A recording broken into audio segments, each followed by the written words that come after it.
kamu dipanggil apa? Pijar, Pak. Pijar? Ya. Pijar? Pijar, ya.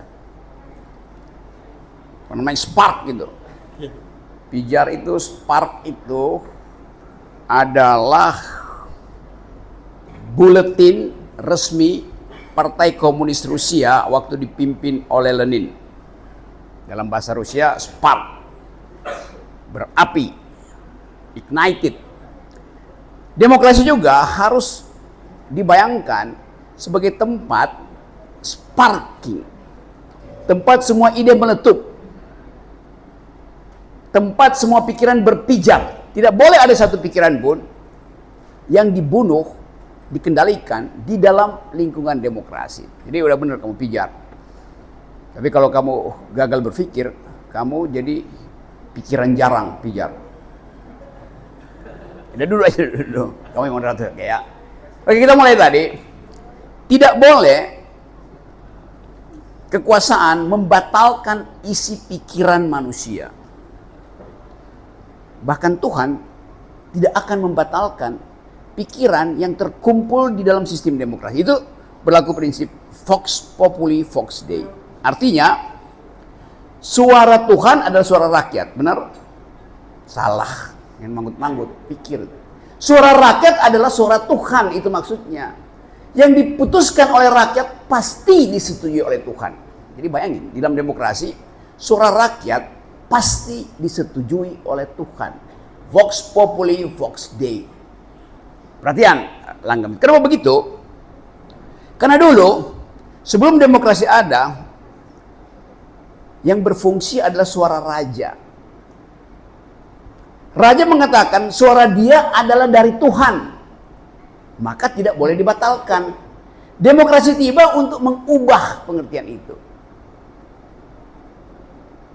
Tuhan tidak mungkin membatalkan suara rakyat. Jadi rakyat pasti benar, raja pasti salah.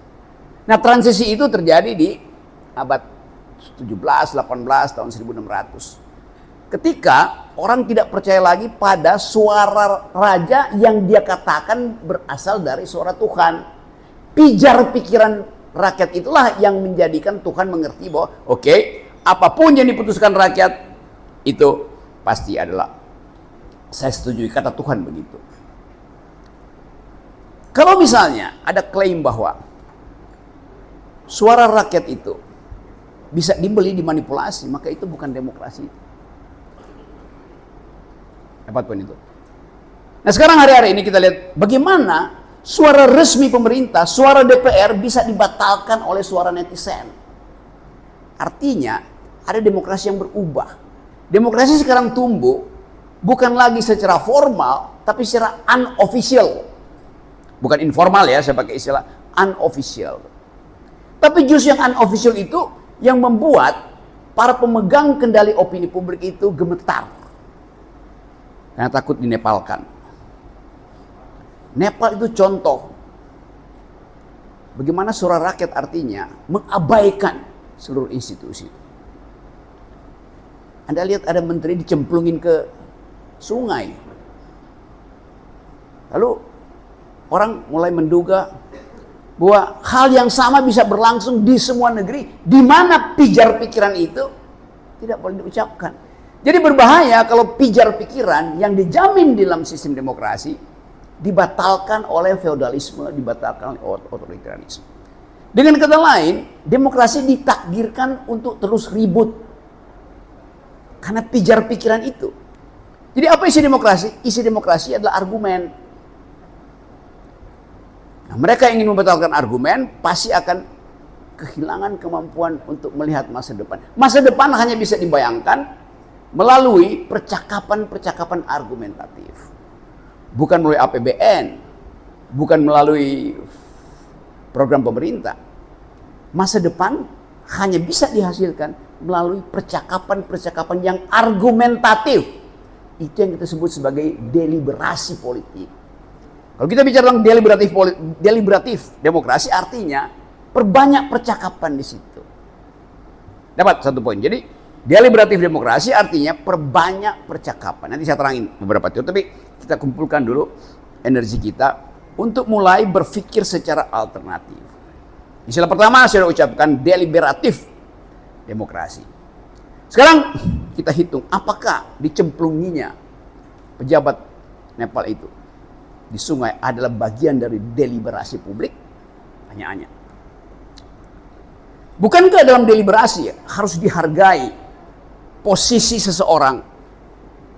Dia, si menteri, punya posisi politik, tapi dia salah bikin kebijakan. Kenapa? Tidak ada deliberasi. Kebijakan itu tidak diucapkan, tidak dipertengkarkan di publik. Maka dia dicemplungin ke kali. Apakah mahasiswa yang mencemplungkan atau rakyat Nepal yang mencemplungkan si menteri itu melanggar HAM? Atau dia melanggar hukum lingkungan, yaitu tidak boleh buang sampah di kali itu?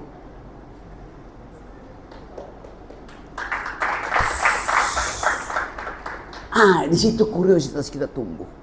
Tanpa deliberasi, semua hal akan dibenarkan berdasarkan kemarahan publik. Sekarang demokrasi diganggu nih. Itu melanggar HAM, oh ya. Tapi bagi sebagian orang yang deprivasinya udah tidak bisa diselesaikan oleh kebijakan, menganggap yang kami buang itu bukan manusia tapi sampah. Pertumbuhan ide politik mulai dari situ. Persis sama seperti revolusi Prancis yang sering saya terangkan. Jadi klaim-klaim baru ini muncul dan kita ada di dalam upaya untuk memahami bahwa peradaban demokrasi selalu memang akan bising. Demokrasi tidak pernah stabil. Kita perlu stabilitas, perlu. Bagaimana caranya tuh?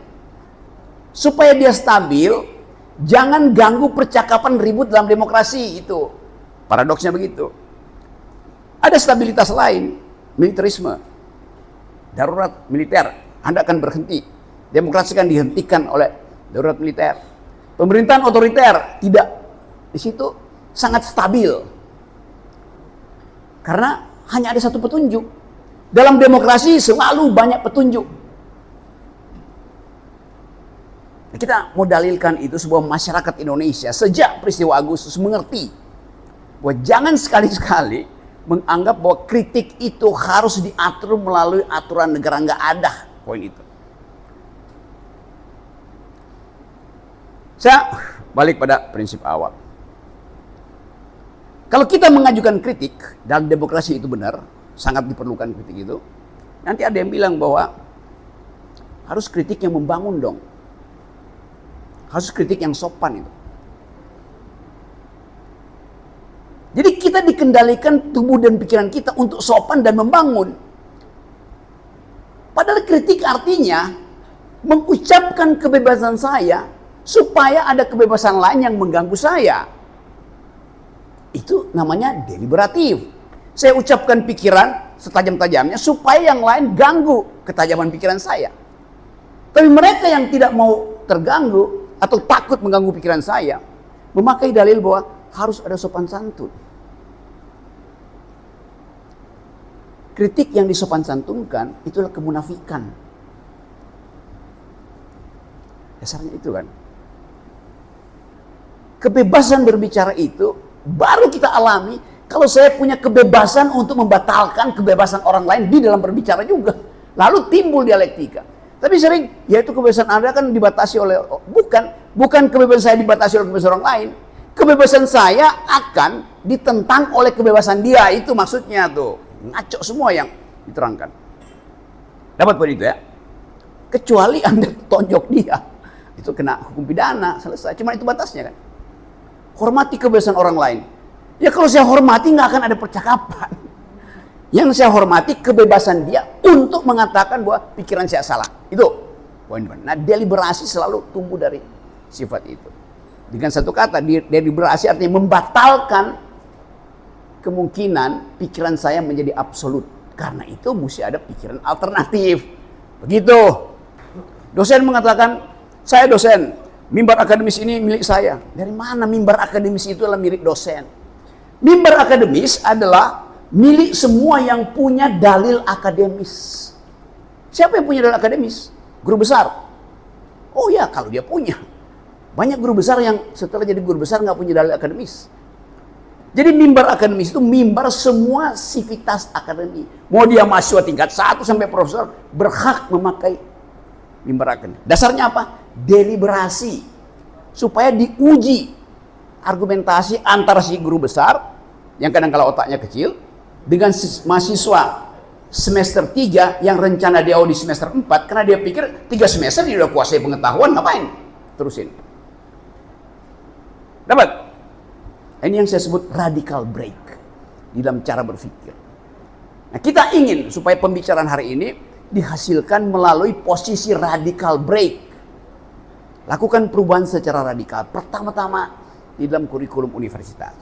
Nah, ini yang kita sebut sebagai green leadership dari awal didesain untuk mengganggu stabilitas pikiran dari korporasi dan dari birokrasi dan bahkan dari kampus. Green leadership, kata green di situ bukan sekedar hijau, tetapi alternatif. Alternatif yang paling bagus adalah kalau alternatif itu berbeda dengan yang existing, itu dasarnya. Jadi leadership di dalam saya terangin dulu, kata green di situ bukan sekedar hijau ya, tetapi sebagai alternatif. Sesuatu disebut alternatif kalau dia berbeda dengan yang positivistik, yang existing. Etik yang ada sekarang ini adalah etik yang didesain untuk mengendalikan lingkungan, mengendalikan kebijakan. Jadi etika pengendalian itu yang hendak kita batalkan. Rasionalitas pengendalian itu yang hendak kita batalkan. Kita ganti dengan tadi rasionalitas yang basisnya deliberatif. Ya, sekarang saya masuk pada bagian supaya kita concise, kita punya semacam konsep-konsep teoritis ya. Tadi saya terangkan bahwa kalau kita ingin mengendalikan sesuatu,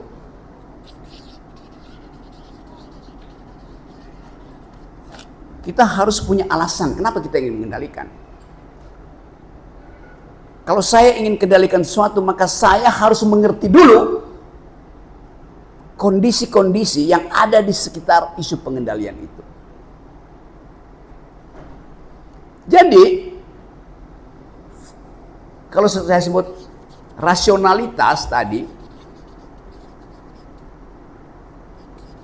artinya usaha untuk memahami kondisi, itu namanya rasionalitas. Memahami kondisi. Tetapi dengan motif. Rasionalitas selalu ada motifnya. Saya pahami kondisinya untuk apa? Untuk pengendalian.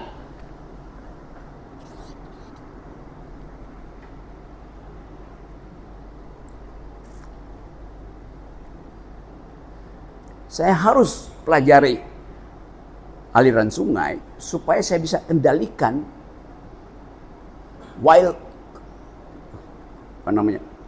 kebrutalan dari si sungai. Maka saya tembokin sungai itu, saya taruh bendungan.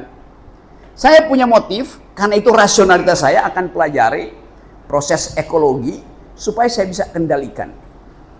Pengendalian. Jadi ada rasionalitas yang tujuannya berpikir, memahami, mengurai supaya saya bisa kendalikan akibatnya. Jadi motifnya adalah pengendalian. Nah, sekarang bayangkan kalau motif ini ada dalam demokrasi. Coba, kalau rasionalitas pengendalian itu ada demokrasi, maka ujungnya adalah otoritarianisme. Ujungnya adalah darurat militer. Karena itu demokrasi tidak hidup dengan rasionalitas yang sifatnya pengendalian. Demokrasi hidup dengan rasionalitas yang sifatnya percakapan untuk memungkinkan orang lain tumbuh di dalam argumentasi alternatif. Dapat poin. Jadi ada rasionalitas lain yang sifatnya memahami agar terjadi percakapan.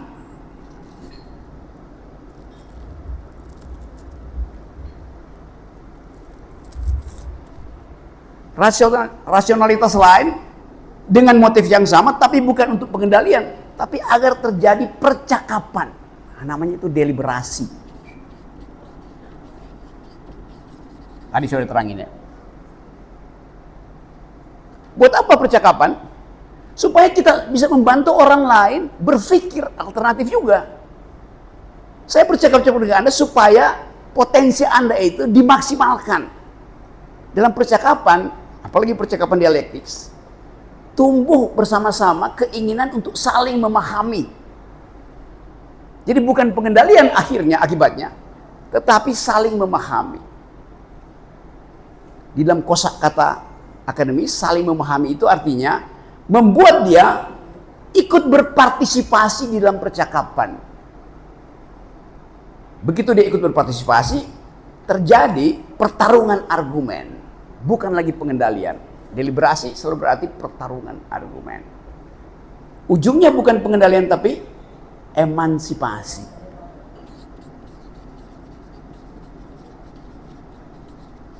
Jadi sekarang kita punya dua jenis rasionalitas. Rasionalitas yang sifatnya pengendalian. Saya sebut aja supaya kita gampang ingat. Namanya rasionalitas teknokratis. Supaya saya dapat rimanya ini, teknokratis dan emansipatoris. Nah itu. Jadi enak ingatnya tuh di kepala. Oh, yang disebut sebagai rasionalitas pengendalian itu selalu sifatnya teknokratis. Yang sifatnya demokratis adalah emansipatoris. Jadi ada dua jenis rasionalitas. Satu adalah rasionalitas teknokratis, dua rasionalitas emansipatoris. Oke. Sekarang kita coba pilih jenis rasionalitas apa yang memungkinkan kita bercakap-cakap dengan gajah, semut, pohon, belalang, monyet, dan cebong.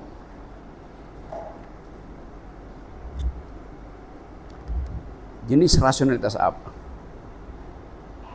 Dulu rasionalitas untuk bercakap-cakap dengan lingkungan adalah rasionalitas teknokratis. Dulu. Sebelum isu lingkungan menjadi isu yang perennial, isu yang menetap di dalam semua kebijakan, kita hanya memakai rasionalitas teknokratis untuk bercakap-cakap dengan lingkungan. Dan itu hasilnya adalah antroposen, yaitu eksploitasi. Jadi ujung dari teknokrasi di dalam lingkungan namanya eksploitasi.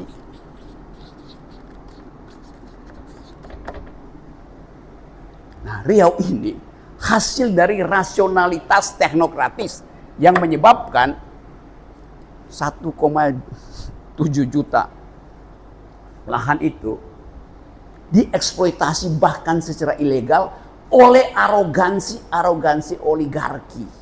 Itu dasarnya. Dapat pun itu ya. Nah sekarang kita mau ubah supaya eksploitasi ini berhenti. Maka kita mesti pindah ke sini.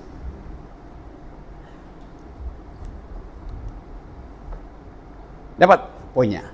Saya berhenti situ dulu supaya saya mau tahu nih sedalam apa yang saya ucapkan 5 menit tadi mengendap sebagai dalil di dalam kepala kita masing-masing. Ini enak, ini kan lu nanti debat dengan anggota DPR, debat dengan menteri itu pakai beginian aja. Kalau bilang, saya mau berdebat dengan kalangan menteri, kalian memang mampu? Bukan soal mampu, kami punya paradigma. Gitu. Oke, sampai di sini dulu ya. Dapat poinnya? Oke. Jadi selama rasionalitas untuk memahami itu ditujukan untuk eksploitasi, selama itu kita merusak alam. Waktu kita pindah ke sini, supaya kita bisa menghentikan eksploitasi, kita harus mampu untuk mengucapkan dalil-dalil kesetaraan bukan sekedar dengan manusia tapi dengan alam. Nah, apa yang terjadi? Alam oleh rasionalitas teknokratis dipahami sebagai hak manusia untuk mengolah. Oke. Ya kalau kita nggak mengolah alam ya pasti kita mati itu. Tetapi hak itu kemudian diterjemahkan untuk menguras.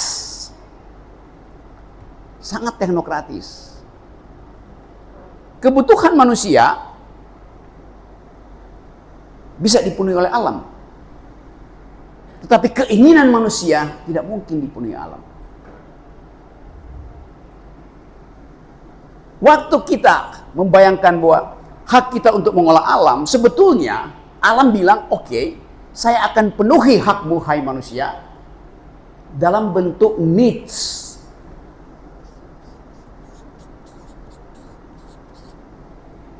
Cukup. Secara rasional nggak mungkin alam itu tidak menyediakan sesuatu untuk menghidupi bagian dari makhluknya, itu manusia. Kan alam mesti penuhi kebutuhan saya. Karena alam menganggap Anda manusia bagian dari saya secara organik. Alam itu bilang oke, needs-mu itu pasti terpenuhi. Tapi kemudian yang tumbuh bukan sekedar needs, tapi wants. Jadi dari kebutuhan berubah menjadi keinginan. Nah, ini yang nggak ada batasnya. Batas dari wants ini adalah apa batasnya? Coba bayangin, apa batas dari keinginan? Hancuran.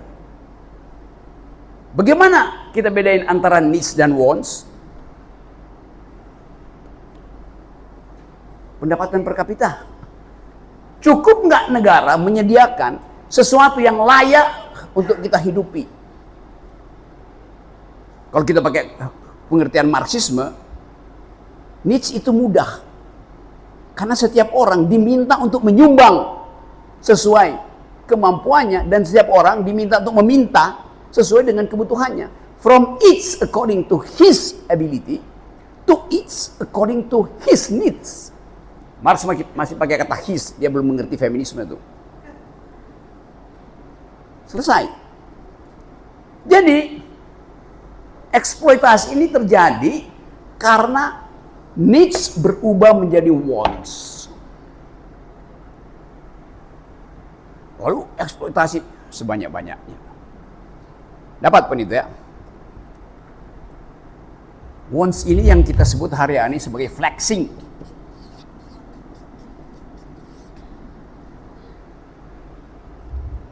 Jadi kalau ditanya kenapa kalian anti flexing? Karena bumi tidak mungkin memenuhi kebutuhan kalian. Maka dia akan dibatalkan misalnya oleh tadi TikTok netizen membatalkan flexing. Tapi apa itu bisa dibatalkan? Bukankah ada naluri pada manusia? Kalau dia beli barang mewah, nggak mungkin dia simpan di lemari. Barang mewah itu disebut mewah kalau diakui oleh orang lain. Nggak mungkin dia sendiri mengakui ini barang gua mewah. Dia harus pamerkan itu. Itu masalahnya. Jadi pameran kemewahan itu yang menyebabkan orang akhirnya menduga bahwa si pemilik kemewahan itu sudah melampaui needs-nya. Needs yang diberikan oleh Allah. Maka hak kita untuk merampas bahkan merampok. Itu yang disebut etika Robin Hood. Yang nggak boleh adalah dia rampok. Ada orang merampok kemewahan itu untuk dia koleksi sendiri. Dia juga jadi orang mewah yang merampok kemewahan orang lain. Etikanya juga nggak ada. Perampok itu juga nggak ada etikanya tuh. Kalau dia dirampok oleh negara berdasarkan prinsip undang-undang perampasan aset, dia mesti dibuktikan bahwa rampasan itu harus tiba pada rakyat yang needs-nya berkekurangan. Jangan sampai aset dirampas, balik lagi pada wants. Nah itu juga mesti didalilkan oleh teman-teman mahasiswa. Kalau mau demo berikutnya, pastikan bahwa yang dirampas oleh perampas, jangan sampai menjadi milik perampas. Gitu. Dapat poin itu ya? Buat di awal. Oke, sekarang kita coba terangkan kerakusan wants itu didasarkan pada pengertian bahwa manusia punya hak untuk mengelola, mengeksploitasi, mengkonsumsi alam. Kalau kita tanya hak itu datang dari mana? Ya diberikan oleh alam supaya kita hidup. Jadi dasar dari rasionalitas yang sifatnya teknokratis adalah hak-hak alamiah manusia. Saya berhak untuk nebang pohon supaya saya punya rumah, saya berhak untuk gali tambang supaya dapur saya bisa pakai batu bara. Tidak. Hak yang diberikan oleh alam, namanya natural right.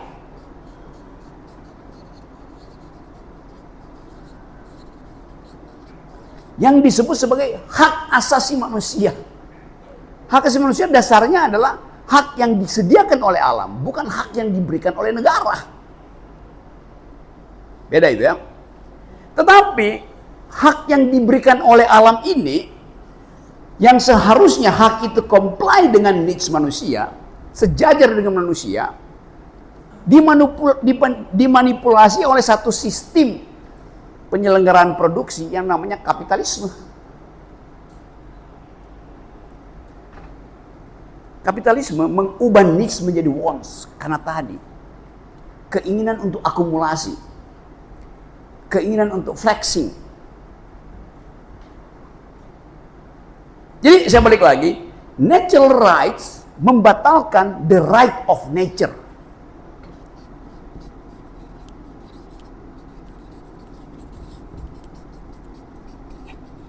Bisa dapat poinnya?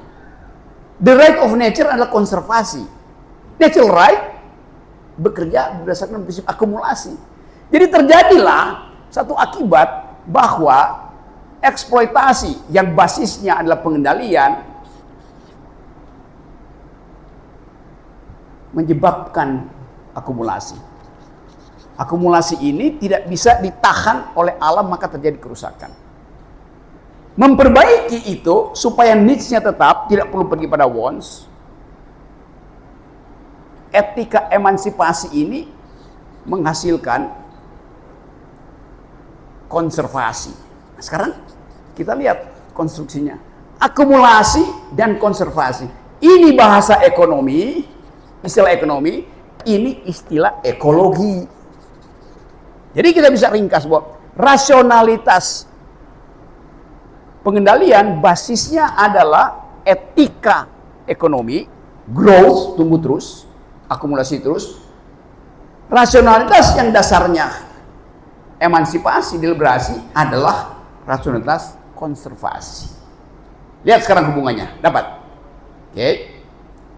Nah, begitu kita paham bahwa kita harus konservasi, istilah emansipasi yang tadinya sekedar sifatnya antropologis sekarang jadi ekologis. Nah, dia berubah menjadi istilah ekosipasi. Ekosipasi yang diterangkan oleh Profesor Robert.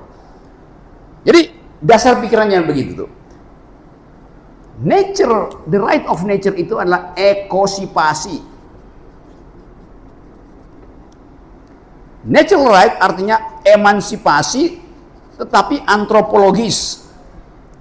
Jadi kalau kita bikin perbandingan, oke, kita masih pakai emansipasi yang antropologis atau emansipasi yang ekologis. Disingkat jadi ekosipasi yang ekologis tadi. Sampai di situ dulu ya, bagian bab satunya. Ada pertanyaan?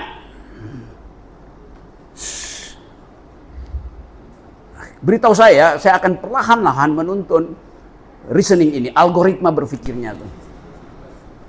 Oke, ya. Baik, terima kasih. Sebelumnya perkenalkan, nama saya Adam Pamoso dari Universitas Muslim Indonesia Makassar. Terima kasih atas kesempatannya, Bung Ruki. Menarik pembahasan hari ini mengenai rasionalitas komunikatif dan demokrasi deliberatif. Saya ingin menggarisbawahi di percakapan atau pembahasan awal-awal yang disampaikan oleh Bung Rocky bahwa yang membahas mengenai asas Vox Populi Vox Dei, ya, bahwa suara Tuhan adalah suara rakyat. Suara rakyat pasti disetujui oleh Tuhan. Nah, itu yang menjadi asas lahirnya demokrasi yang tarikan sejarahnya sampai ke Revolusi Perancis. Nah, yang ingin saya tanyakan, artinya demokrasi ini adalah suara dari mayoritas rakyat Indonesia. Misalnya kita berkaca di Indonesia, artinya ketika semua masyarakat Indonesia menyetujui atau sebagian besar masyarakat Indonesia menyetujui untuk menghukum mati para koruptor misalnya, apakah itu tidak bertentangan misalnya dengan hak asasi manusia, misalnya seperti itu? Atau sebagian besar masyarakat Indonesia menyetujui bahwa eksploitasi alam itu dibenarkan misalnya, apakah itu bisa dikatakan sebagai suara Tuhan? Atau sebagian besar rakyat mengatakan bahwa tidak perlu misalnya bertuhan? Artinya ini bertentangan dengan apa yang dikatakan oleh Bung Rocky tadi.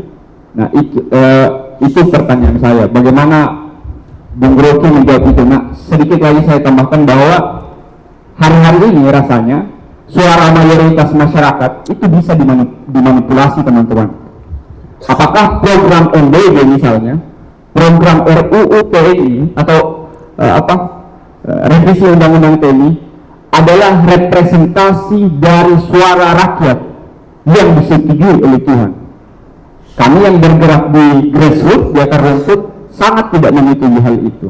Nah ini bertentangan dengan apa yang dikatakan oleh Bung Rocky. Bagaimana Bung Rocky menjawab itu? Terima kasih. Bagus.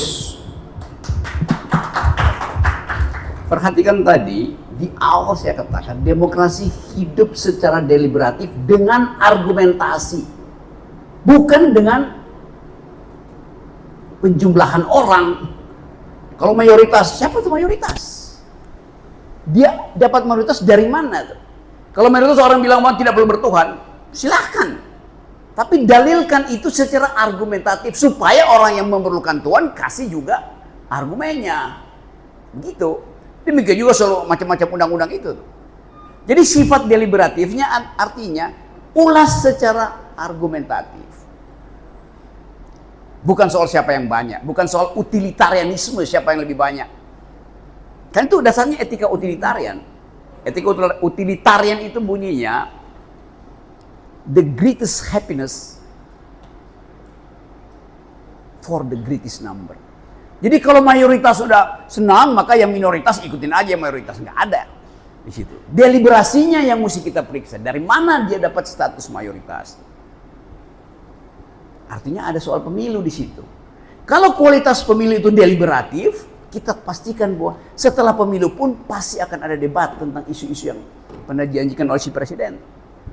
Jadi kunci demokrasi aja deliberatif, bukan pada mayoritarianisme. Nah kekacauan dari politik Indonesia adalah mengandalkan mayoritarianisme. Kami mayoritas, ya boleh mayoritas secara kuantitatif, bukan secara kualitatif. Apalagi kalau anggota DPR bilang kami mayoritarianisme karena kami mewakili kedaulatan rakyat. Nah itu tololnya minta ampun. Kedaulatan itu bagian imperatif dari kedudukan saya sebagai warga negara. Saya disebut warga negara sebagai rakyat karena saya berdaulat. Kalau saya diwakilkan, artinya kedaulatan saya diambil oleh dia. Maka saya dalam posisi tidak lagi berdaulat. Kan kacau DPR nih. Apa yang saya serahkan pada anggota DPR, kepentingan saya seumur hidup, enggak, selama 5 tahun. Kedaulatan itu seumur hidup, begitu cara terangin sama kawanan yang ada di Senayan. Jadi itu maksudnya dalil-dalil dasar bernegara itu dipahami dulu sebelum nyalek. Kan kamu udah wakili kalian, jadi kalian tutup mulut aja. Hah? Yang Anda wakili kepentingan saya, bukan kedaulatan saya. Kan itu disebut people sovereignty. Namanya sovereignty itu melekat seumur hidup pada dia. Nggak boleh kedaulatan itu diwakili dalam 1 detik pun. Nggak bisa. Dapat poin itu ya? Jadi tadi pertanyaan semacam itu sah diajukan bila ada suasana deliberasi tadi. Nah karena itu bagus diingatkan, sekarang kita masuk lebih dalam sedikit untuk menghasilkan deliberatif demokrasi atau tadi menghasilkan demokrasi yang komunikatif. Kan deliberasi ada komunikasi itu, pakai aja istilah apapun yang penting tahu intinya. supaya deliberasi ini tumbuh, supaya ada percakapan warga negara yang tajam, maka mesti ada suasana argumentatif di masyarakat. Jadi deliberatif demokrasi mengandalkan ini mengandalkan argumentatif society, masyarakat yang argumentatif. Sekarang kita lihat apa kondisi hari ini yang menyebabkan argumen itu tidak bisa diupload. Satu, ketakutan dari negara. Dua, feodalisme. Jadi bahaya kalau negara itu demokratis tetapi masih ada feodalisme. Feodalisme itu artinya yang paling senior mengerti dan tidak boleh dibatalkan pikirannya. Pendapat air tergantung pada senior. Apa istilahnya? Kakanda.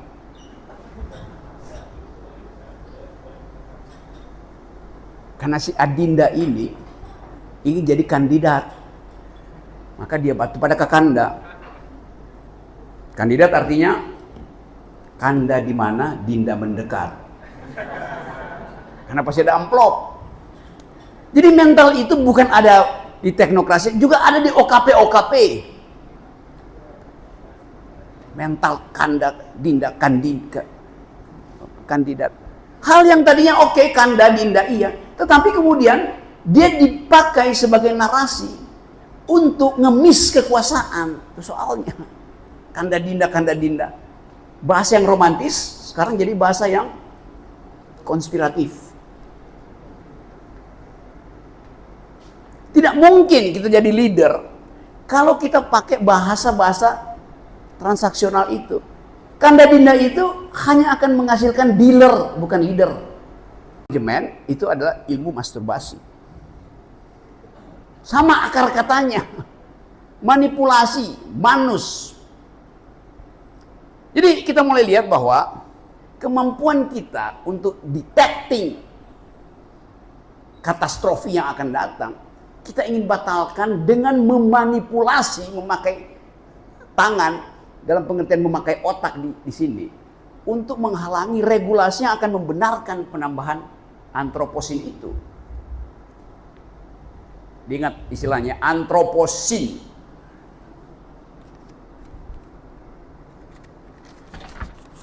Bisa tulis antroposin ya, bisa di Google tuh. Apa tuh antroposin?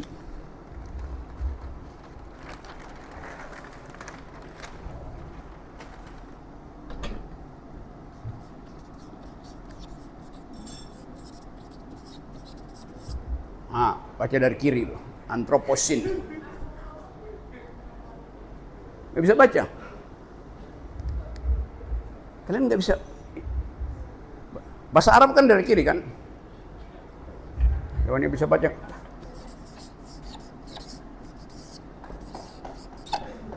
Bisa baca nggak? Nggak bisa juga ya? Aduh, ini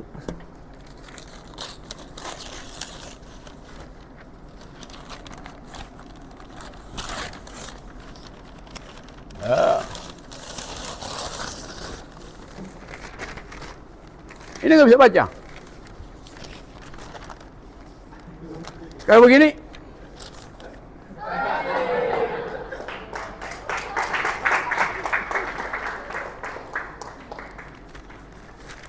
Otak kita mesti bisa kita bolak-balik.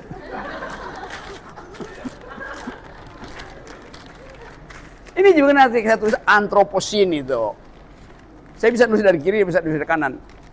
Dan itu saya bisa ngeledek orang kiri maupun orang kanan.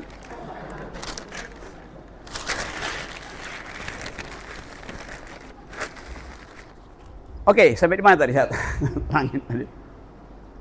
Ada yang lain ya?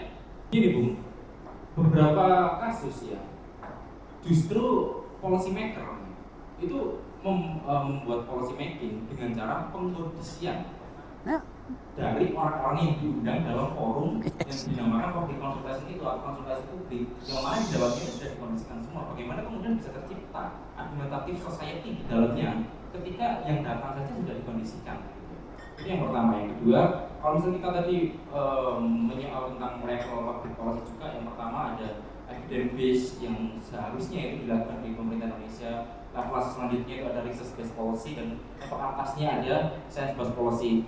Cuma Bung Rocky, akhir-akhir ini ya, mungkin 3 tahun terakhir, kita selalu melihat bahwa ketika sebuah kebijakan itu tidak diterima oleh masyarakat, ada yang namanya satu lagi level di atasnya yang namanya viral based policy, sehingga masyarakat tidak perlu lapor-lapor lagi gitu. Nah, ini yang sebenarnya menjadi polemik masyarakat gitu ya. Terus kemudian ada satu tokoh yang mengatakan bahwa public policy is intellectual activities in the political process, bahwa sebenarnya kebijakan publik itu adalah aktivitas intelektual cuma dalam proses politik, yang kemudian ini hadirlah pasar laut, hadirlah pagar laut, hadirlah tambang ilegal, hadirlah food estate, yang kemudian di dalamnya ada konflik of interest. Terus kemudian political will penguasa yang ada saat ini tidak mau untuk menyelesaikan dan menuntaskan ini semua. Nah, bagaimana kemudian hal ini bisa diatasi? Terima kasih. Oke, jadi kita tahu bahwa ide untuk jadi seorang intelektual artinya mengambil jarak. Setiap intelektual, dia hidup dengan kecemasan, saya carikan istilah, kecemasan eksistensial. Artinya dia selalu merasa bahwa it is too good to be true yang diterangkan. Maka dia curiga, itu kok rasanya terlalu benar ya? Maka dia curiga. Jadi seorang intelektual selalu ada di dalam kondisi hermeneutic of suspicion. Saya pakai istilah itu ya. Bisa terangin.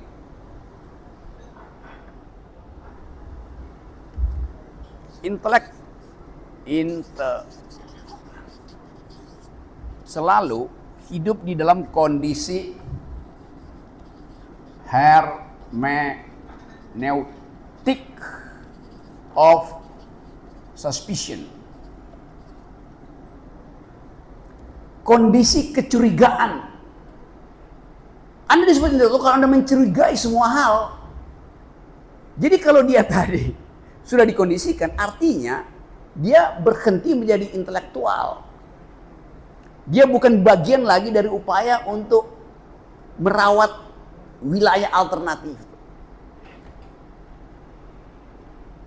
Apalagi kalau kita terangkan secara Gramscian, intelektual itu dia harus ada di dalam situasi yang terus-menerus dirasakan dan terlibat di dalam kebijakan yang basisnya adalah penderitaan rakyat.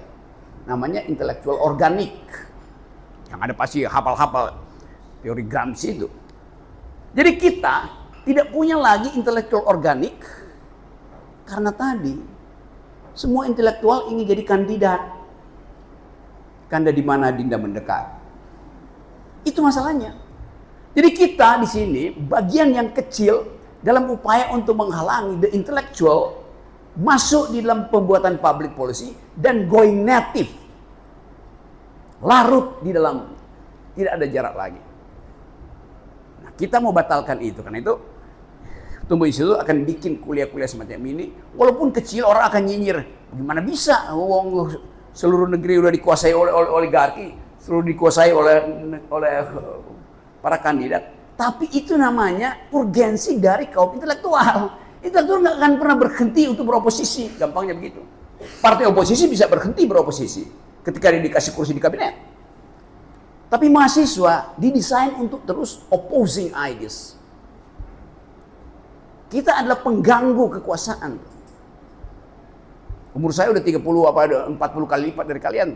Tetapi ide tentang berpikir itu harus terus-menerus diucapkan. Kalau kita berhenti berpikir, el sueño de la razón produce monstruos, kata orang Itali.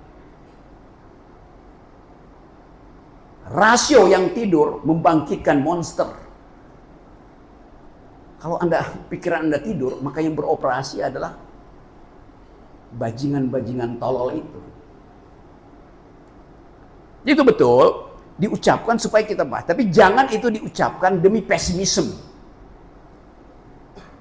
Tapi kita optimis bahwa kita bisa ubah negeri ini. Kenapa kita optimis? Karena kita pernah punya pengalaman deliberatif di awal kemerdekaan. Konstitusi kita dihasilkan melalui perdebatan intelektual yang sangat tajam. 30 hari, 3 bulan untuk merumuskan ide republik Bung Karno bertengkar dengan Sultan Syahrir bertengkar dengan Hatta bertengkar dengan Tan Malaka bertengkar dengan Nasir bertengkar dengan macam-macam. Jadi ada suasana deliberatif di awal kemerdekaan kita. Tiba-tiba sekarang hilang. Nah karena itu, bring intellectual back into political discourse. Kembalikan intelektual di dalam diskursus politik. Itu dalilnya. Dan saya bagian dari teman-teman. Bukan teman-teman bagian dari saya. Saya bagian dari langkah kalian, karena kalian masih akan melangkah terus karena kemudaan, karena status anak muda. Oke, yang lain? Oke, berikutnya teman-teman kita yang di tengah ini boleh ke.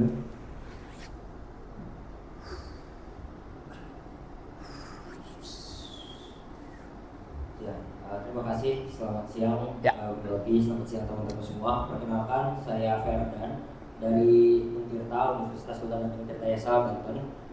Oh Banten ya? Ya, dari Banten. Tadi dijelaskan bahwa rasionalitas itu ada dua, yaitu pengendalian dan deliberatif, Ya. yang sifatnya teknokratis dan emansipatif. Ya. Dan hari-hari ini negara dalam menjalankan tugasnya dalam menjaga lingkungan yaitu menggunakan teknokratis, kan tadi dijelaskan Ya. bahwa, dan itu cukup dekat dengan watak kapital yang Ya. dimana ekspansi, eksploitasi dan akumulasi. Dan hari ini kita bicara soal hari ini, kita ingin merubah paradigma itu dari paradigma teknokratis berubah menjadi paradigma emansipatif. Ya. Dan yang menjadi pertanyaan saya, sejauh mana deliberatif dalam perspektif emansipatif itu membatasi watak-watak kapitalistik dalam menggunakan lingkungan gitu loh untuk keperluan masyarakat banyak begitu. Terima kasih. Ya. LSM lingkungan lakukan countervailing force. Jadi akumulasi hanya bisa dibatalkan kalau ada social solidaritas. Basisnya itu. Coba kita lihat soal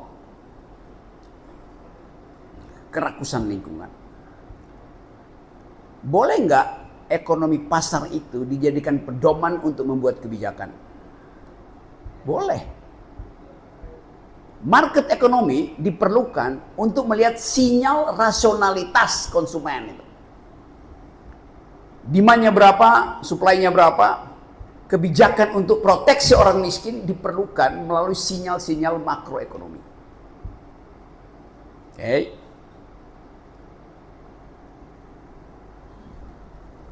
Market ekonomi fungsinya untuk mengukur efisiensi.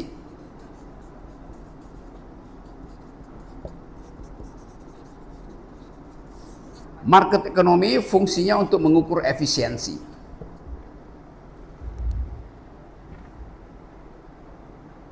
Di dalam kasus Rempang misalnya, kasus di Jawa Tengah, apa namanya itu?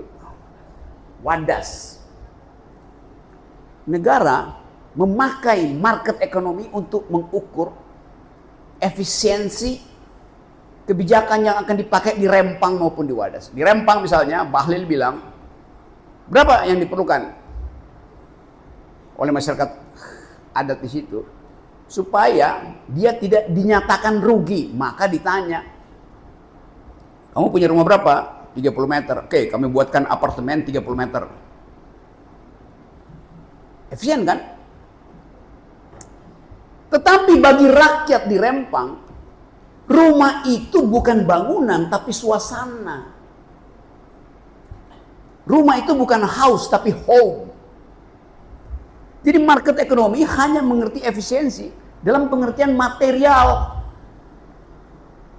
Sementara komunitas, community, hidup dengan value. Komunitas Rempang hidup dengan value, bukan dengan efisiensi material. Dia dapat rumah lebih bagus, tapi dia tidak dapat suasana. Karena dia disuruh tinggal di apartemen, di mana tidak ada pergaulan komunitas. Tidak ada pergaulan deliberatif. Jadi pemerintah memakai market ekonomi untuk mengefisienkan, dengan akibat deliberasi dari masyarakat adat itu hilang. Akibatnya nanti semua kebijakan akan dikendalikan langsung dalam hierarki birokrasi. Itu soalnya. Jadi yang terjadi tadi kalau Anda hubungkan dengan kapitalisme, market ekonomi berubah menjadi market society. Nah ini yang nggak boleh. Begitu market ekonomi masuk sampai ke society, prinsip-prinsip kebersamaan, solidaritas hilang. Adanya prinsip efisiensi. Dapat logika itu ya? Oke, yang lain. Oke, selanjutnya boleh silakan teman kita.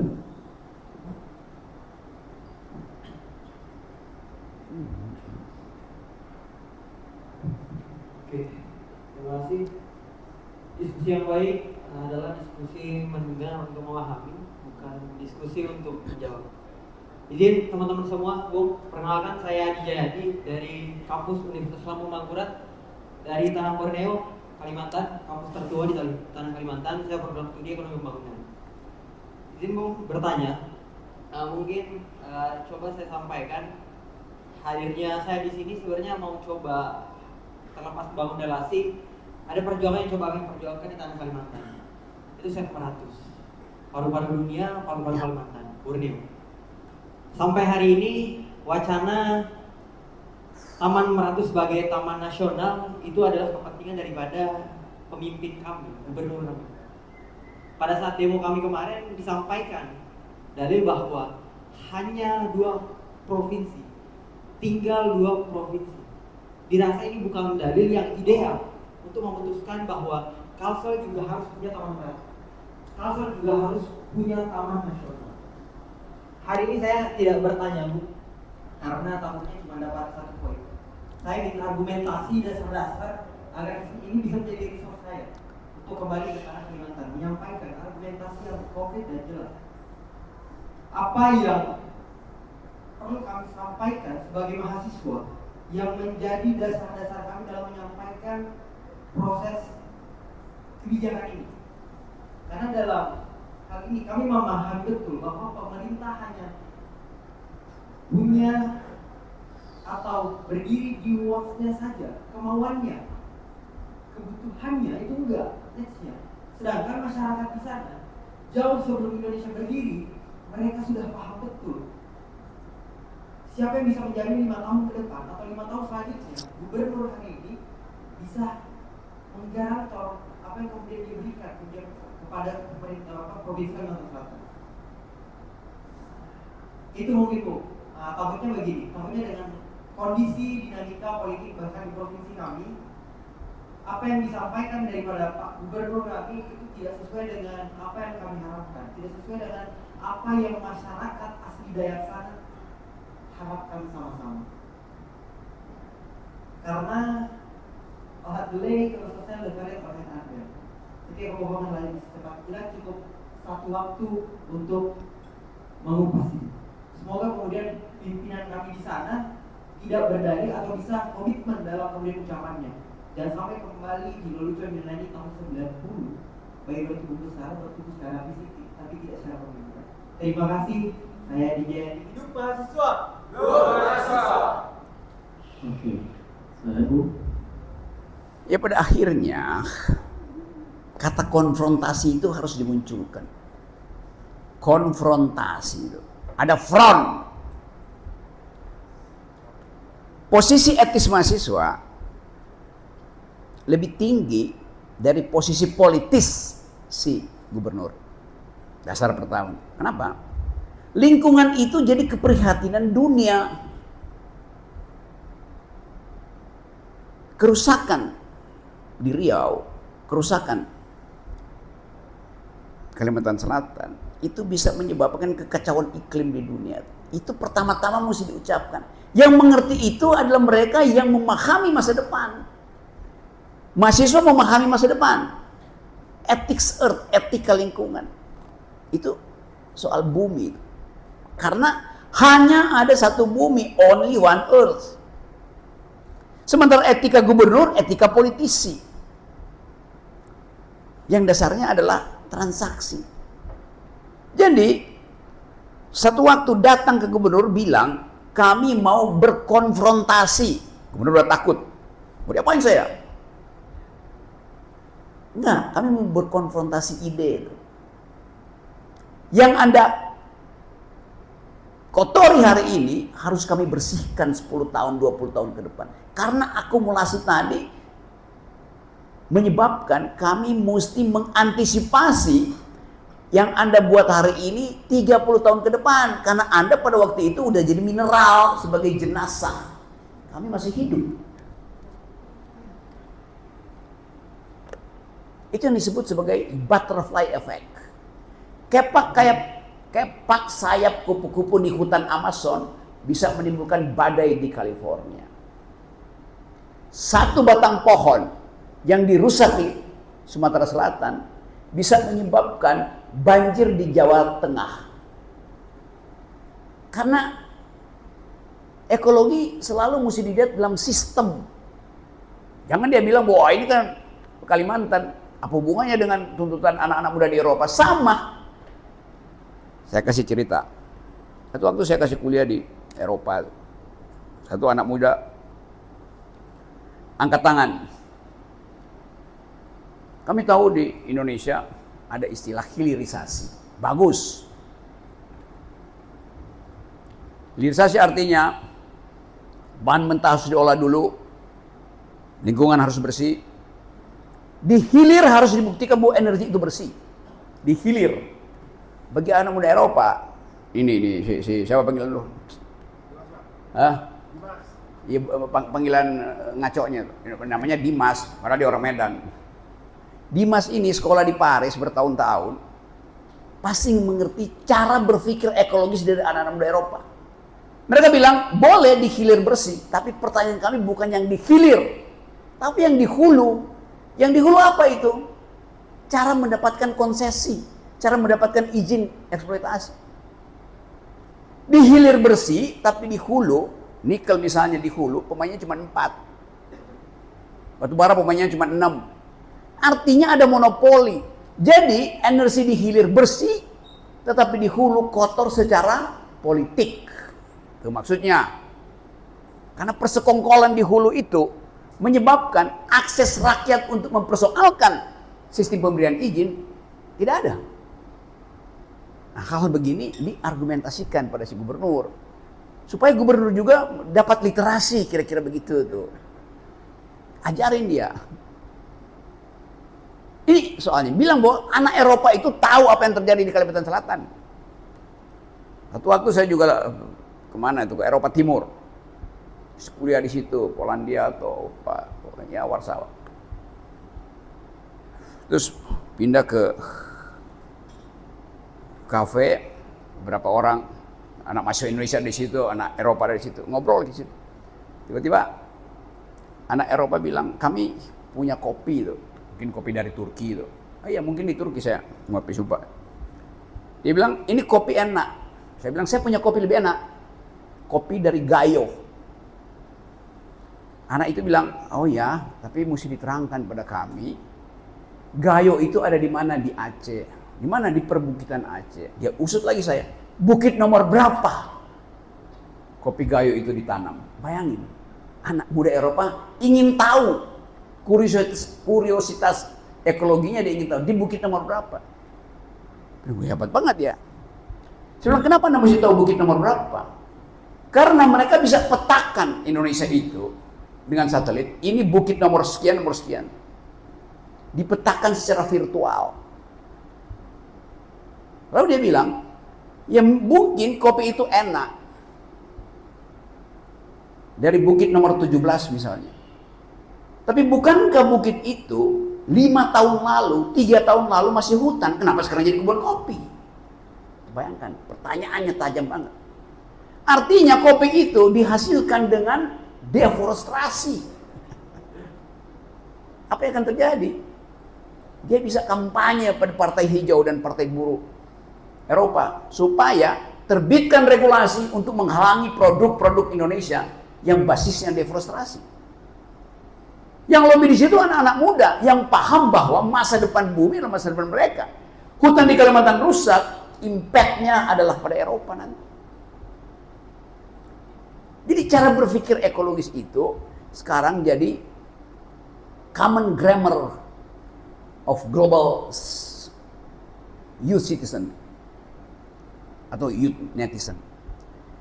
Lingkungan menjadi bahasa universal global dari netizen. Terangkan pada si gubernur, mau nggak Anda produk Anda itu dikenali terus dipersoalkan di Eropa hasil deforestasi. Jadi memang ini para gubernur ini mungkin kita juga akan kerjasama dengan beberapa daerah supaya kita didik juga ini birokrat ini supaya mereka satu waktu akan bilang, oke, I do speak financial market, I do speak APBD, tetapi saya illiteral, I do not speak environmental ethics. Nah, teman-teman BEM ini bikin komunitas semacam kaukus untuk mengawasi efek katastrofi dari lingkungan terhadap kebijakan yang dibuat oleh pemerintah daerah yang tidak paham tentang dalil-dalil ekologi. Permalukan aja dia bahwa, oh Anda, ya tapi Anda nggak memahami yang saya tulis tadi sini, the right of nature, hak dari alam.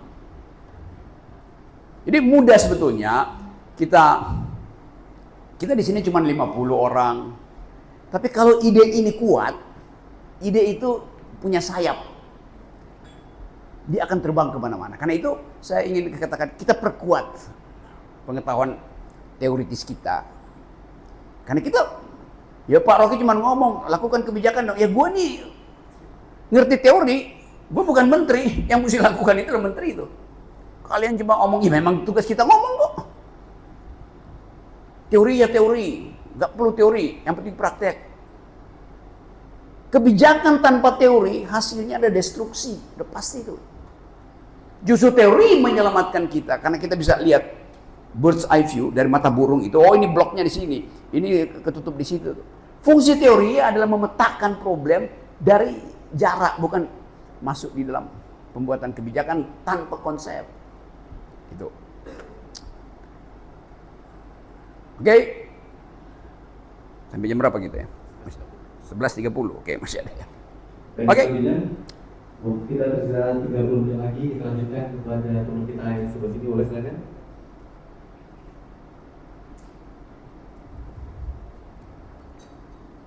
Bismillahirrahmanirrahim.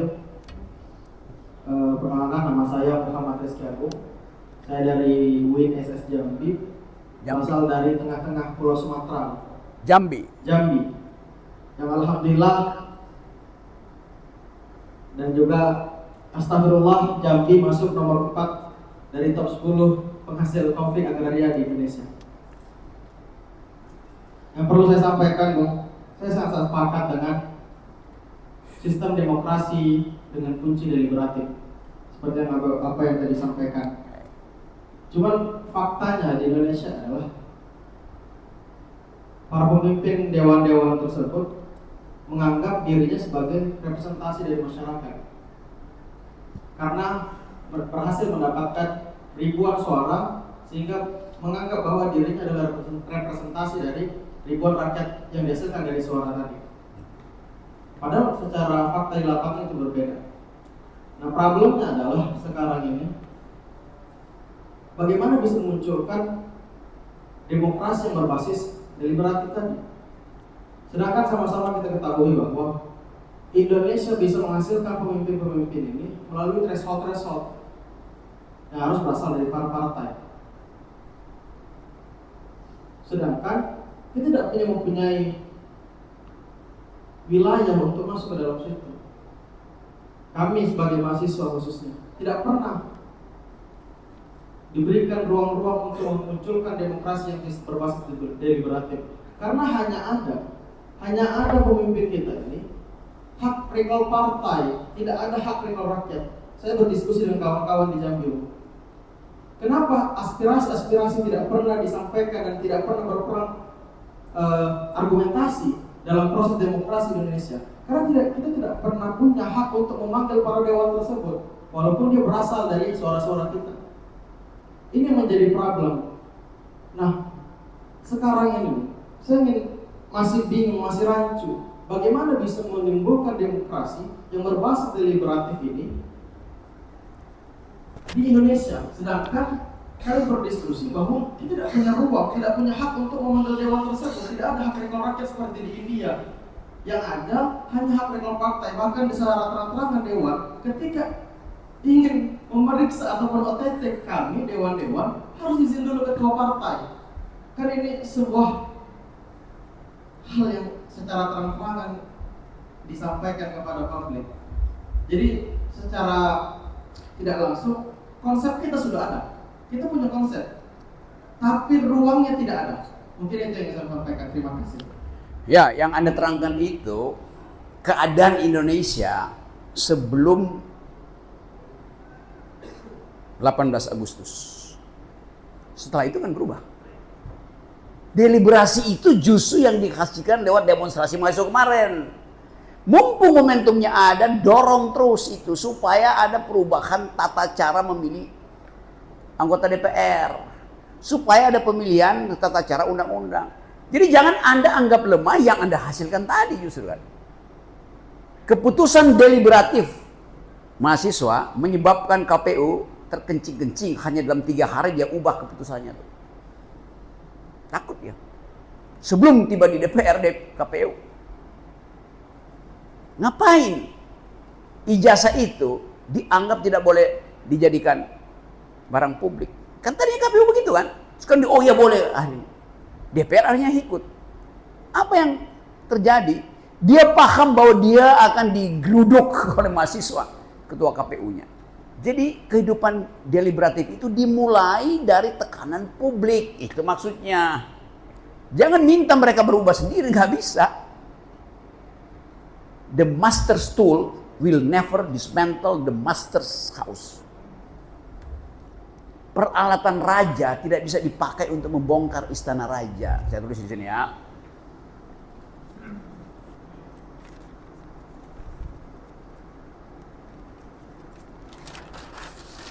Mau dari kiri apa dari kanan, dari atas apa ke bawah? Okay. The master's tool will never, tidak akan pernah meruntuhkan, dismantle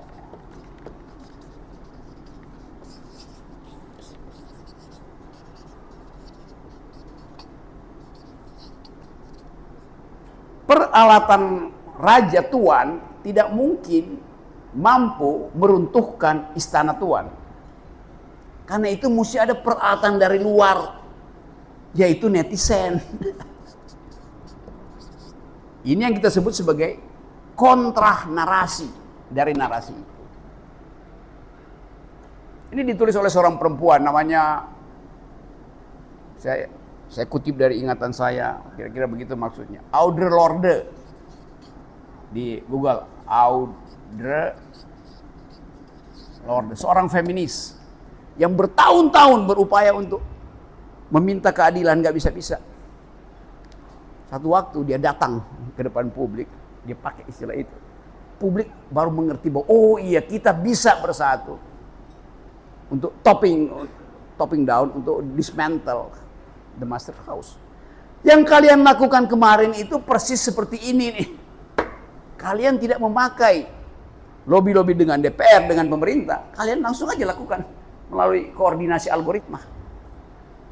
Yang bahaya adalah koordinasi algoritma tanpa tuntunan ideologi, tanpa pemimpin bisa diakali juga oleh algoritma alternatif yang memakai isu itu untuk merusak. Itu masalahnya.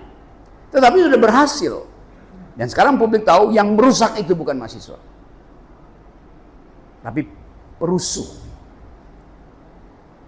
Jelas. Jadi kita memanfaatkan situasi deliberatif di publik untuk mengancam, sebetulnya mengancam badut-badut yang ada di pemerintah, badut-badut yang ada di DPR, dan mulai terbuka sekarang. Jadi kalian berhasil. Sekarang tinggal perluas itu. Bikin kaukus. Kaukus artinya kumpulan komunitas dengan satu isu dan diikat bersama dengan prinsip bahwa kami ingin memperbaiki Indonesia. Setiap hari kirim surat ke parlemen, kirim surat ke DPRD, kirim surat ke bupati. Ini yang kita bicarain ini nanti dikirim aja ke bupati-bupati supaya bupati dengar tuh. Jadi itu betul tuh. Jadi jangan ada keraguan bahwa sejarah akan meninggalkan kita. Sejarah akan meninggalkan kita kalau kita tidak membuat sejarah baru. Jadi kita lagi membuat sejarah baru, yaitu upaya determinasi supaya negeri ini bisa dihasilkan kembali melalui pikiran. Nggak mungkin, mungkin. Dari awal kita punya pikiran kok. Republik ini didirikan oleh orang yang berpikir. Kenapa sekarang dikendalikan? Tentu ada isu-isu lebih strategis yang kita bicarakan misalnya. Supaya publik makin lama percaya bahwa ada kekuatan organik dari kalangan intelektual untuk menghasilkan Indonesia yang berpikir. Itu makin lama makin terjadi. Sehingga makin kuat masyarakat sipil itu. Gitu. Ya udah selesai demo, ya cari isu baru lagi kan. Tapi ada isu yang akan menetap, yaitu Fufu Fafa dan ijazah Jokowi. Ya sampai 2009 isu itu ada di situ terus. Oke, yang lain. Oke, satu pertanyaan terakhir Ya. dari teman kita yang sebelum itu boleh? Baik, terima kasih. Bismillahirrahmanirrahim. Perkenalkan, saya Hidayatul Fikri dari Universitas Islam Negeri Manggojol Padang. Ya. Izin kawan-kawan dan Bu. Tadi saya menangkap ada dua. Yang pertama itu ekonomi market, kemudian society market. Ya. Nah, pertanyaan saya, berdasarkan permasalahan yang terjadi di Sumatera Barat hari ini, ada kasus Sipora, ancaman terhadap 20.000 lebih hektar yang akan dikuasai oleh perusahaan, kemudian juga PSN yang terjadi di Bangis, dan saya salah satu orang yang ditangkap waktu itu di Polda Sumatera Barat untuk memperjuangkan hak-hak daripada masyarakat adat sana. Kemudian juga ada isu terkait anggaran penanaman pohon kembali oleh TNKS Taman Nasional Kerinci Sebelah yang hanya digelontorkan untuk beberapa kelompok saja, kemudian itu tidak terjadi, penanaman itu tidak terjadi. Nah, saya memikirkan bahwasanya ruang hijau ini sudah menjadi market juga, green market. Nah, apakah layak ruang hijau ini dijadikan market? Kemudian kalau seandainya memang layak, itu mekanismenya seperti apa? Terima kasih.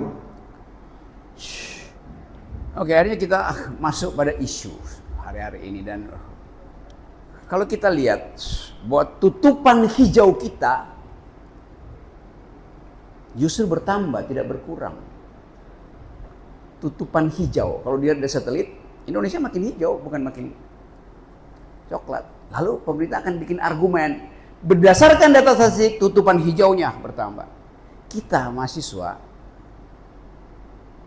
diminta untuk menggeleng terhadap data itu. Ini data satelit. Satelit nggak bisa membedakan antara hutan dan lapangan golf. Dua-duanya hijau. Yang pertama lapangan golf. Yang pertama kebun-kebun monokultur, sawit, jagung, segala macam. Jadi istilah hijau di situ sekedar istilah teknis. Tapi hijau dalam arti ekologis adalah diversity itu. Varieties, keragaman hayati. Hijau monokultur itu bukan hijau. Jadi itu yang saya ingin terangkan, bahwa kita ada di dalam tipuan-tipuan statistik. Nah, mata mahasiswa itu mesti menggeleng ketika menangkap istilah-istilah yang seolah-olah too good to be true itu. Terlalu baik, oh hebat banget Indonesia. Bagaimana setiap hari LSM protes kok tiba-tiba tutupan hijau bagus. Kalau kita cuma lihat, benar juga ya. Takut kita berargumen. Tapi kita mesti lihat detailnya itu. Yang hijau itu bertambahnya lapangan golf. Bukan bertambahnya hutan. Itu. Jadi bikin radical break di situ tuh. Saya tahu keadaan di taman itu di. Kamu pernah naik Gunung Kerinci? Belum. Berapa tahun lalu saya naik Gunung Kerinci. Bawa bendera 400 meter, ikut memasang bendera 400 meter itu dari atas puncak Satyagraha itu. Gunung Kerinci itu gunung api tertinggi di Asia Tenggara. Dan itu ya saya ngomong sama petani-petani di situ. Mereka mengajari tukar tambah, dia kasih kopi kalau Anda bawa turun sampah, kan bagus itu kan. Dan saya naik dari Kayu Aro. Kampung kamu di mana? Saya asli Riau. Oh, kamu Riau tuh. Oke. Oke, itu soal. Jadi pastikan bahwa ada curiosity untuk mengintip semua argumen kekuasaan, semua argumen pemerintah.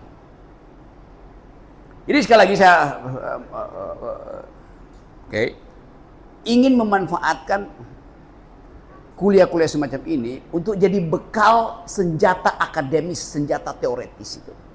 Yang nanti akan dipakai oleh teman-teman yang di lapangan itu.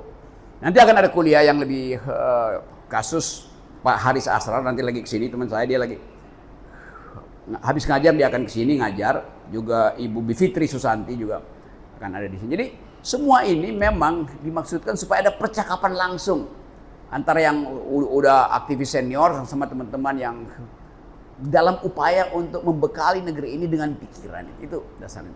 Jadi terima kasih teman-teman, kita pasti akan ketemu lagi. Dan saya ingin supaya ide ini dikembangkan menjadi semacam kurikulum publik di daerah-daerah.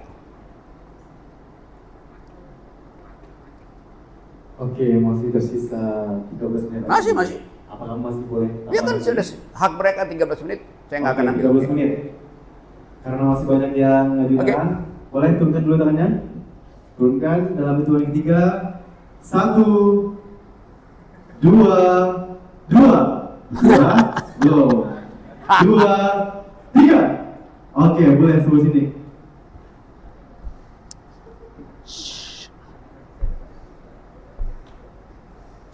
Baik, terima kasih moderator Usulah, Bung Rocky, perkenalkan saya Deddy Irwansyah, mahasiswa dari Universitas Andalas, Kota Padang. Ya. Pertanyaan saya sebenarnya sederhana, Bung Rocky. Hari ini kita melihat bagaimana fenomena pembangunan dibenturkan dengan penebangan pohon. Kita melihat bagaimana salah satu contoh yang terbesar itu menurut saya pribadi adalah IKN. Pembuatan ibu kota baru tapi menebang puluhan ribu hektar hutan. Dan kita melihat fenomena yang saya cukup menarik adalah pembangunan jalan tol. Ini contoh Bung. Jalan tol dibangun dengan dalih infrastruktur maju. Cuman kita secara tidak sadar berapa puluh hektar lahan yang ditebang untuk membangun jalan tol. Jadi pertanyaan sederhana dari saya adalah bagaimana cara pembangunan itu tetap maju di suatu daerah tapi tidak melibatkan hutan ditebang atau pohon-pohon ditebang. Itu pertanyaan pertama. Pertanyaan kedua, di Sumatera Barat kita tahu Bung Rocky, saya yakin Bung Rocky juga tahu, kita semua juga tahu, ada sistem namanya tanah wilayah. Yang dimana sistem itu dikelola secara turun-temurun oleh keluarganya. Nah, saya rasa ini adalah salah satu contoh untuk merawat lingkungan, merawat tanah yang dikelola oleh keluarganya sendiri. Dan bahkan tanah wilayah ini saking klasiknya adalah dia tidak tahu siapa yang membuka di awal keluarganya, saking jauhnya, bahkan tidak ada sertifikasi. Nah, apakah ini bisa diterapkan sistemnya di Indonesia untuk menjaga lingkungan? Kalaupun bisa menurut Bung Rocky, bagaimana caranya? Karena pada hari ini tanah itu kalau tidak punya sertifikat, akan disita oleh negara. Begitu pertanyaan sederhana dari saya. Terima kasih Bung Rocky. Oke, apa itu sertifikat?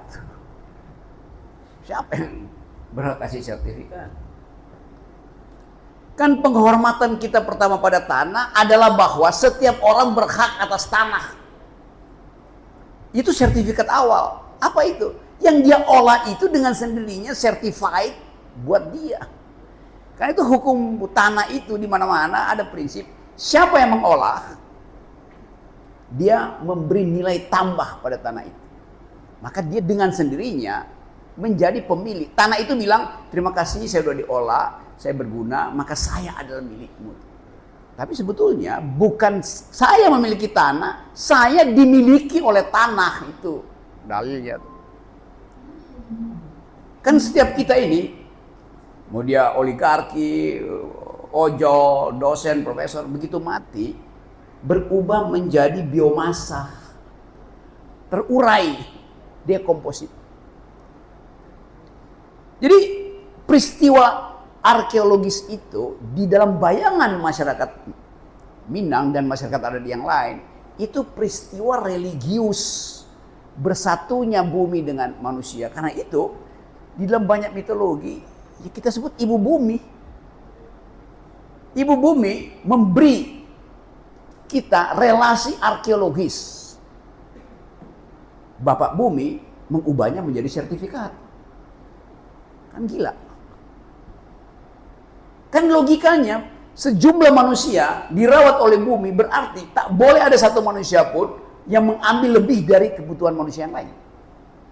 Dulu itu udah diterangkan oleh Karl Marx, diterangkan oleh Locke and Proviso, apa namanya, John Locke bikin peraturan itu. Anda boleh eksploitasi sesukamu, tetapi Anda harus tinggalkan sebanyak yang Anda eksploitasi. Pada siapa? Ya pada generasi berikut. Jadi sebetulnya kontrol etisnya ada tuh. Tapi tadi karena manusia oleh sistem kapitalis diprovokasi untuk mengubah needs jadi wants, maka terjadi akumulasi, terjadi eksploitasi, terjadi manipulasi. Jadi dalilnya ada di situ. Jadi kita bisa kembalikan.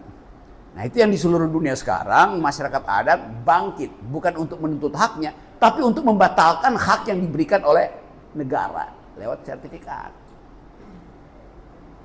Itu aturannya tuh. Nah itu juga yang kan kita lihat di mana-mana, Amerika Latina, Afrika itu bangkit lagi tuh soal teori tentang kepemilikan. Jadi sekali lagi tuh poin yang penting dan apa lagi ya? Jangan kita diumpankan pada satu cara berpikir yang akan mengendalikan hak kita untuk ambil bagian di dalam perubahan itu. Nah, itu namanya kita dihegemoni oleh prinsip bahwa tanah itu adalah milik negara. Nggak ada tanah milik negara. Konstitusi kita dikuasai, dijalankan oleh negara itu. Buat apa? Ya buat kepentingan. Kan itu basisnya begitu tuh. Jadi jangan pemerintah itu menganggap semuanya mesti di-store ke pusat dulu. Nanti dibagi ulang tuh. Karena itu daerah sekarang kan berteriak semua tuh karena anggarannya di stop itu. Walau bagaimana, pusat ini uangnya dari daerah, dari desa segala macam tuh. Ini balikin ke dia tuh. Ya tapi nanti disimpan di bank, penyerapan kurang. Itu yang mesti dibenahi oleh pemerintah pusat, bukan dikasih penalti. Kalau Anda tidak ada penyerapan, uangnya tidak kami kasih. Loh itu uang saya kok. Kan itu uang desa semua yang ada di pemerintah. Bahkan pajak yang harusnya, pajak perusahaan yang beroperasi di Sumatera Barat misalnya, mestinya tiba di Sumatera, tapi pajaknya kan di-store ke pusat. Karena ada prinsip tadi itu, desentralisasi berubah menjadi sentralisasi lagi. Jadi banyak hal yang bisa kita bongkar sebetulnya. Tapi oke, itu nanti banyak kesempatan kita bisa bongkar secara lebih. Tapi yang lebih penting adalah saya ingin ada kepemimpinan generasi baru yang basisnya ada pengetahuan tentang situasi baru global, yaitu lingkungan. Nah kita di Tumbuh Institute mengembangkan 3 isu utama yang harus dikenali oleh calon leader negeri ini. Satu, setiap calon leader mau jadi anggota DPR, jadi pemimpin partai, pemimpin ormas, jadi presiden, jadi menteri, dia mesti paham 3 isu utama abad ini. Satu adalah global security, keamanan global, persaingan antara superpower, persaingan antara pemilik kapital, semuanya mengguncang sehingga ada masalah realignment, ditata ulang negeri ini. Jadi Anda harus perhatikan global security itu. Baca, banyak kan bebas sekarang kita bisa baca. Tapi isu global security harus jadi tema dari pemimpin yang akan datang.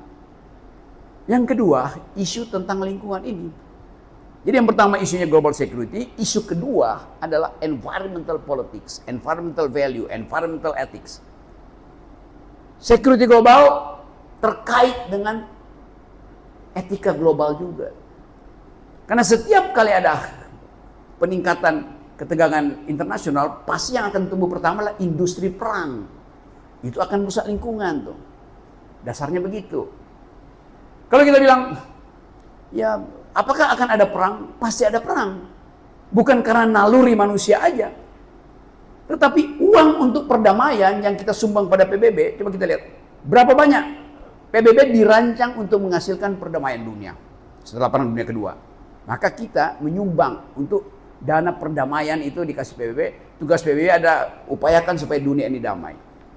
Berapa anggaran perdamaian PBB? Ya, 8 miliar US dollar. Bandingkan dengan jumlah anggaran militer sedunia 130 triliun dolar. Jadi dengan kata lain dari anggaran pun udah pasti akan ada perang. Karena jumlah anggaran untuk membeli mesin perang itu hanya 0,02% dari anggaran untuk menilai perdamaian. Udah pasti perang. Maka prinsip si vis pacem para bellum akan terjadi. Siapa yang ingin damai bersiaplah untuk perang. Indonesia naikin anggaran militernya, Filipina pasti naikin, Malaysia pasti ikut naikin. Karena tadi persiapan perang. Jadi peningkatan anggaran militer trade off dengan kesejahteraan.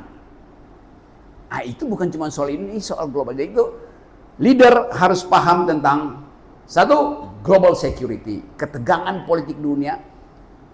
Dua, etika lingkungan. Karena itu adalah tata bahasa kalian di masa depan. Bukan lagi nasionalisme, tapi lingkunganisme itu. Tiga adalah bangkitkan semangat untuk memelihara sifat solidaritas sosial, human solidarity itu. Jadi saya tulis di sini bahwa yang diperlukan oleh green leaders ini adalah satu,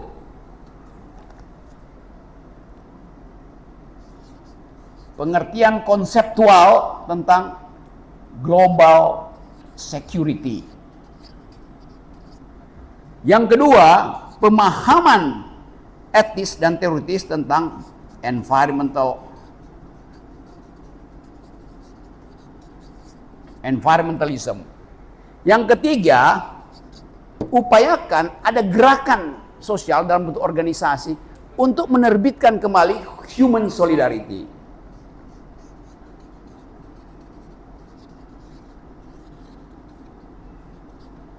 Jadi pastikan tiga konsep ini ada di kepala Anda untuk berdebat dengan siapapun itu.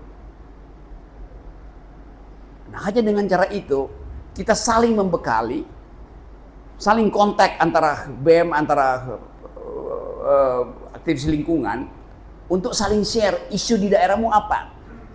Untuk sharing share PDF yang Anda baca global security kasih pada anak Jambi supaya anak Jambi bisa ceritakan secara pelan-pelan pada Bupati Jambi itu. Jadi kita saling share supaya ada connecting dots, connecting ideas. Nah, Tumbuh Institut ingin menumbuhkan ideas ini. Okay. Saya ingin supaya begitu teman-teman pulang bawa materi ini, yang video apapun, tunjukin pada Bupati, bikin forum semacam ini di daerah. Kita akan datang ke situ. Pak Bupati, kami bertemu dengan Tumbuh Institut, idenya bagus supaya Pak Bupati nggak dianggap dungu, mending bikin forum yang sama di kabupaten ini. Gitu aja bilang. Ya, Pak Bupati se-Indonesia atau pemimpin daerah. Kita mau backup daerah ini supaya dia punya hak untuk menuntut hak masyarakat daerah terhadap ketidakadilan anggaran pusat. Tetapi mesti deal juga bahwa dia akan membuat kurikulum yang memungkinkan tiga isu ini menjadi tapisan pertama mereka yang ingin jadi leader. Gitu. Tuhan melihat semua hal baik yang kita ucapkan. Ina rabaka la bil mirsad. Bahasa Arabnya begitu. Oke? Hidup mahasiswa. Hidup rakyat Indonesia. Hidup perempuan yang berjuang. Oke, baik, terima kasih kita ajarkan kepada Bung Rocky dan boleh beri tambahan yang berikan untuk narasumber kita yang luar biasa. Dan terima kasih juga kepada seluruh mahasiswa yang sudah terlibat dalam rangkaian acara yang pada sesi 1 yaitu terkait dengan rasionalitas komunikatif dan demokrasi dan integratif. Dan mungkin bagi teman-teman yang belum berkesempatan untuk bertanya boleh dilanjutkan nanti di sesi kedua dan sesi ketiga Ya, mesti ada setelah Salma. Tapi sebelum itu saya izinkan untuk membacakan kembali tata tertib acara. Yang pertama, mengikuti kegiatan sesuai dengan rundown yang telah ditetapkan oleh panitia. Yang kedua, menjaga kebersihan, keamanan, dan ketertiban selama kegiatan berlangsung. Ketiga, menggunakan ID card peserta dalam rangkaian acara yang sudah berlangsung. Yang keempat, demi keamanan bersama tidak dibenarkan untuk keluar dari hotel Pangeran tanpa sepengetahuan dan izin dari panitia. 5. Menjaga barang bawaan pribadi. 6. Tetaplah berkoordinasi dengan panitia jika pelaksanaan sholat Jumat.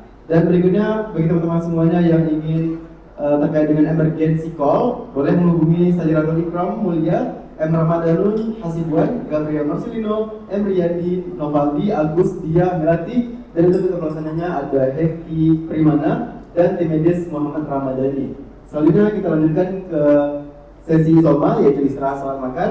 Dan sesi 1 kami tutup. Wabillahi taufiq wal hidayah. Wassalamualaikum warahmatullahi wabarakatuh. Oke, saya pamit ya, saya mesti kejar pesawat di bandara tuh. Ya, salam.